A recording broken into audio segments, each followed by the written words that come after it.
కూడా శుక్రవారానికి అయితే వాయిదా వేసిన పరిస్థితి కనబడతా ఉంది. Thank you. GHMC, MPTC, ZPTC ఎన్నికలపై బీజేపీ ఫోకస్ పెట్టింది. ప్రత్యేక వ్యూహంతో త్వరలో జరిగే ఎన్నికల బరిలోకి వెళ్లేందుకు బీజేపీ నేతలు సిద్ధమవుతున్నారు. గతంలో ఎన్నడూ లేని విధంగా గ్రామ పంచాయతీలో బీజేపీ పాగా వేసింది. అయితే తెలంగాణ బీజేపీ అధ్యక్షుడు రామచంద్రరావు నేతృత్వంలో పార్టీ బలోపేతానికి అందరూ కలిసికట్టుగా పనిచేయాలని బీజేపీ నేతలు నిర్ణయించుకున్నట్లు సమాచారం. ఇందులో భాగంగా కేంద్ర ప్రభుత్వ పథకాలను, పార్టీ కార్యక్రమాలను రాష్ట్ర వ్యాప్తంగా ప్రజల్లోకి బీజేపీ నేతలు తీసుకెళ్లనున్నారు.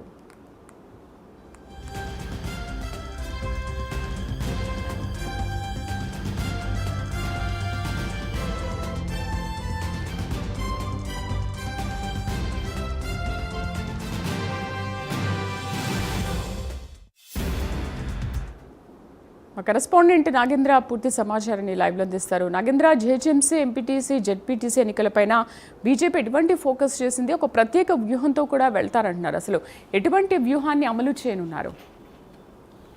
Thank you Sridevi. ముఖ్యంగా తెలంగాణ రాష్ట్రంలో కాషాయ పార్టీ అంటే పట్న పార్టీగా ముద్రపడింది ప్రస్తుతం. అలాంటి పార్టీ గత పంచాయతీ ఎన్నికల్లో అనుకున్నటువంటి మెజారిటీ స్థానాలను కైవసం చేసుకున్న తర్వాత ప్రస్తుతం మేము పట్టణాల్లో విస్తరించడమే కాదు, ఆ గ్రామ పంచాయతీల్లో కూడా మా పార్టీ బలోపేతమైంది. ఆ దిశగానే మేము అనుకున్నటువంటి స్థానాలు దాదాపు 690 స్థానాలకు సంబంధించి సర్పంచుల్ని కైవసం చేసుకోవడం జరిగింది. అదేవిధంగా వేల సంఖ్యలో వార్డ్ మెంబర్స్ని కూడా కైవసం చేసుకున్నాం అనేటటువంటి జోస్లో కాషాయ పార్టీ నేతలంతా ఉన్నారు. ముఖ్యంగా గతంలో, ఎందుకంటే 2019 ఎన్నికలు గ్రామ పంచాయతీ ఎన్నికల్లో చూసుకుంటే దాదాపు 100 స్థానాలు కూడా లేనటువంటి కాషాయ పార్టీకి ఇప్పుడు దాదాపు 700 స్థానాలు కైవసం చేసుకున్నటువంటి పరిస్థితి. ప్రస్తుతం ఆ జోస్లో పార్టీకి సంబంధించినటువంటి నేతలంతా ఉన్నారు. ప్రస్తుతం అదే జోస్ని రాబోయేటటువంటి జీహెచ్ఎంసీ ఎన్నికలు కానీ, అదేవిధంగా జెడ్పీటీసీ, ఎంపీటీసీ ఎన్నికలతో పాటు మున్సిపాలిటీ ఎన్నికలకు సంబంధించినటువంటి అంశంలో కూడా అదే జోష్ని కొనసాగించాలనేటటువంటి నిర్ణయానికి రావడం జరిగింది. నేతలంతా కూడా కాషాయ పార్టీలో గత కొంతకాలంగా అంతర్గత భేదాలతో సతమతమవుతున్నటువంటి పార్టీ అంతా కూడా ప్రస్తుతం ప్రధాని మోడీ ఢిల్లీ కేంద్రంగా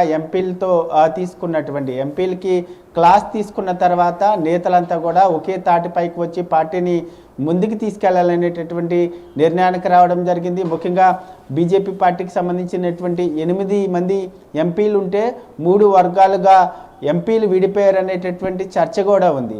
ప్రధాని మోడీ ఎంపీలకు సంబంధించినటువంటి అంశంలో తెలంగాణ రాష్ట్రంలో పార్టీని బలోపేతం చేయడం కానీ, వర్గ విభేదాలకు సంబంధించినటువంటి అంశంలో క్లాస్ తీసుకున్న తర్వాత ఈ 8 మంది ఎంపీలు నిన్న ఢిల్లీ కేంద్రంగా డిన్నర్ సమావేశాన్ని కూడా ఏర్పాటు చేసుకున్నారు. ముఖ్యంగా ఈ 8 మంది ఎంపీలు కూడా కలిసికట్టుగా ముందుకు వెళ్ళాలి, అదేవిధంగా రాష్ట్ర అధ్యక్షులైనటువంటి రామచంద్రరావు నేతృత్వంలో పార్టీని బలోపేతం చేయాలి అనేటటువంటి నిర్ణయానికి రావడం జరిగింది. దానిలో భాగంగానే ఈ 8 మంది ఎంపీలు కూడా ప్రధానంగా పార్టీకి సంబంధించినటువంటి అంతర్గత విభేదాలు అన్నిటిని కూడా పక్కన పెట్టి ముఖ్యంగా త్వరలో జరగబోయేటటువంటి ఎంపీటీసీ, అదేవిధంగా జెడ్పీటీసీకి సంబంధించినటువంటి ఎన్నికల్లో అందరూ కలిసికట్టుగా ప్రత్యేక వ్యూహరచన చేసి ముందుకు వెళ్ళాలనేటటువంటి నిర్ణయానికి రావడం జరిగింది. ముఖ్యంగా ఈ 8 మంది ఎంపీలు ఒకే తాటిపైకి వస్తే మాత్రం కాషాయ పార్టీకి అది చాలా పెద్ద ప్లస్ పాయింట్గా మనం భావించాలి. ఎందుకంటే ఈ 8 మంది ఎంపీల్లోనే 3 వర్గాలుగా విడిపోయారు.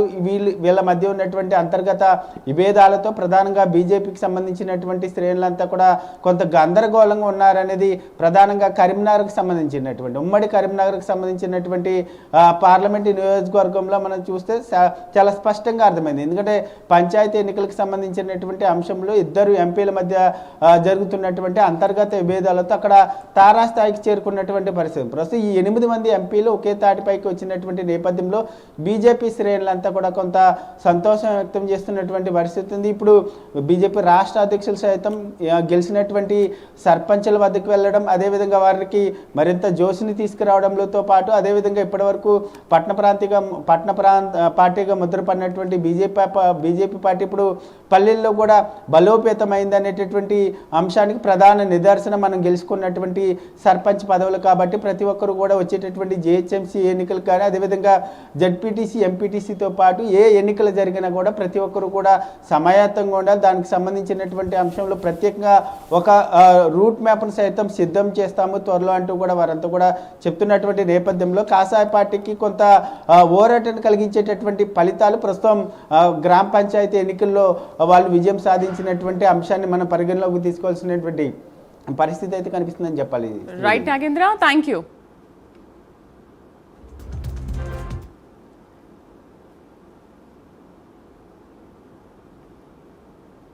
ఇవి ఇప్పటి వరకు అప్డేట్స్. తర్వాత ఆల్ ఇన్ వన్ ప్రసారం. Stay with us.